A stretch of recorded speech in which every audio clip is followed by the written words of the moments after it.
Pride and Prejudice, Chapter 38. On Saturday morning, Elizabeth and Mr. Collins met for breakfast a few minutes before the others appeared, and he took the opportunity of paying the parting civilities which he deemed indispensably necessary.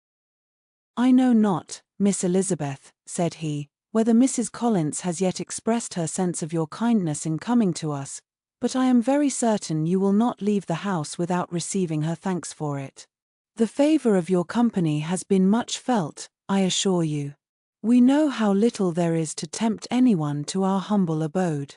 Our plain manner of living, our small rooms and few domestics, and the little we see of the world, must make Hunsford extremely dull to a young lady like yourself, but I hope you will believe us grateful for the condescension, and that we have done everything in our power to prevent your spending your time unpleasantly." Elizabeth was eager with her thanks and assurances of happiness. She had spent 6 weeks with great enjoyment, and the pleasure of being with Charlotte, and the kind attentions she had received, must make her feel the obliged. Mr. Collins was gratified, and with a more smiling solemnity replied, "It gives me great pleasure to hear that you have passed your time not disagreeably.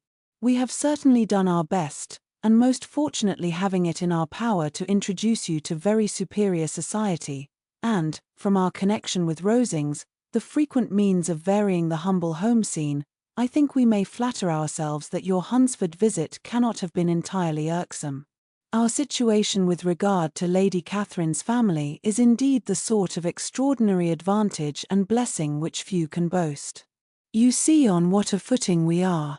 You see how continually we are engaged there.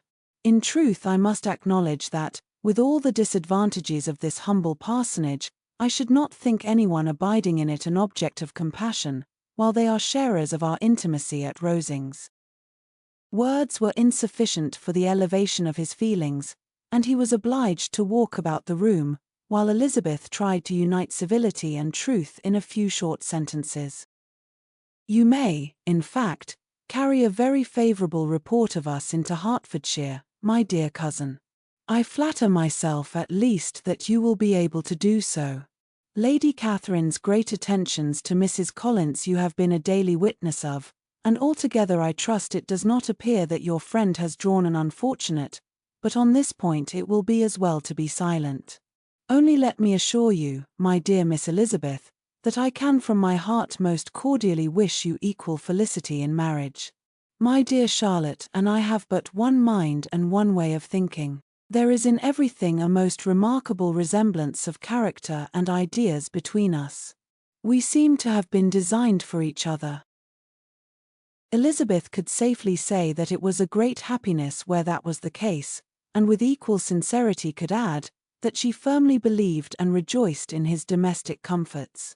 She was not sorry, however, to have the recital of them interrupted by the lady from whom they sprang. Poor Charlotte!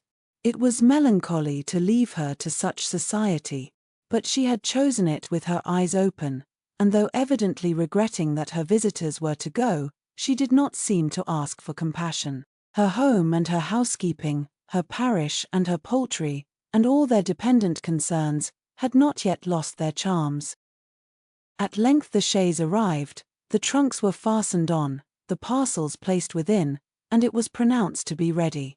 After an affectionate parting between the friends, Elizabeth was attended to the carriage by Mr. Collins, and as they walked down the garden he was commissioning her with his best respects to all her family, not forgetting his thanks for the kindness he had received at Longbourn in the winter, and his compliments to Mr. and Mrs. Gardiner, though unknown. He then handed her in, Maria followed, and the door was on the point of being closed, when he suddenly reminded them, with some consternation, that they had hitherto forgotten to leave any message for the ladies at Rosings. "But," he added, "you will of course wish to have your humble respects delivered to them, with your grateful thanks for their kindness to you while you have been here." Elizabeth made no objection.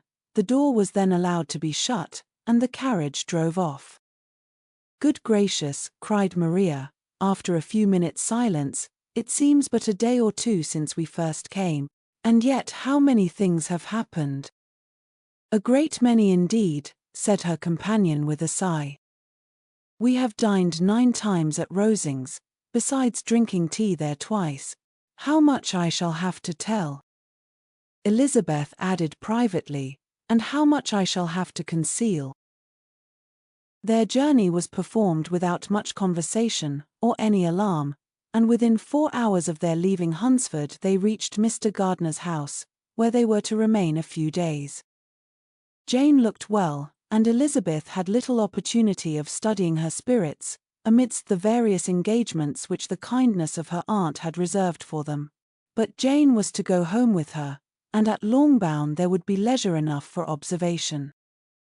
It was not without an effort, meanwhile, that she could wait even for Longbourn, before she told her sister of Mr. Darcy's proposals. To know that she had the power of revealing what would so exceedingly astonish Jane, and must, at the same time, so highly gratify whatever of her own vanity she had not yet been able to reason away, was such a temptation to openness as nothing could have conquered but the state of indecision in which she remained as to the extent of what she should communicate, and her fear, if she once entered on the subject, of being hurried into repeating something of Bingley which might only grieve her sister further.